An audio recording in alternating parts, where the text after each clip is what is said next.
सुबह उठकर वनजाक्षी देखती है कि जहाँ पिछली रात को एक छोटा सा पौधा था, वो अगले दिन एक बड़ा 6 फुट वाला पेड़ बन चुका था। और इतना ही नहीं, उनपे बैंगन भी इतने भरे भरे और 4 गुना बड़े भी उग गए थे। ये देख वनजाक्षी अपनी आंखों का खुद यकीन नहीं कर पा रही थी। पेड़ के पास आकर उसे जांचने लगती है। ये कैसे हुआ? ये मुमकिन कैसे है? कल तक तो ये पौधा था, आज पेड़ कैसे बन गया? वो ऐसे सोच में पड़ गई थी कि इतने में उसकी बेटी वसुंधरा वहां आकर उस पेड़ को देख ऐसे ही चौंक जाती है। कुछ देर बाद वो हार मानकर कुछ बैंगन को लेकर उनका भरता बनाती है। बस वो भरता स्वादिष्ट था। उस स्वाद पे फिदा होकर माँ बेटी दोनों बचे कुछ बैंगनों को उनके आजू बाजू पड़ोसी लोगों में बांट देते हैं।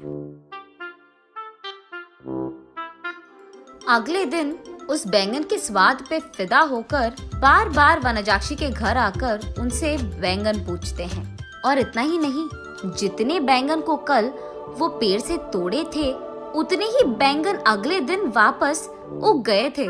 ये देख माँ बेटी दोनों आश्चर्यचकित हो जाते हैं। तब दोनों फैसला करते हैं कि इन बैंगनों को मुफ्त में नहीं देना है। ये कहकर बेचते हैं कि ये जादुई पेड़ है और इसके बैंगन बहुत स्वादिष्ट हैं। ऐसे वो बैंगन दुगने रेट में बिक जाते हैं।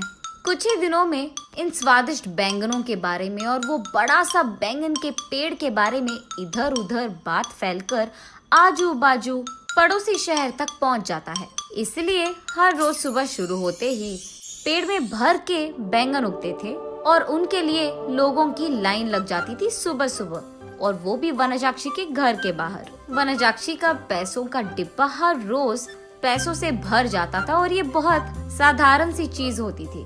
कुछ ही दिनों में वनजाक्षी का नाम बैंगन से जुड़ गया और सब उसे बैंगन बेचने वाली वनजाक्षी करके बुलाने लग गए। और इतना ही नहीं,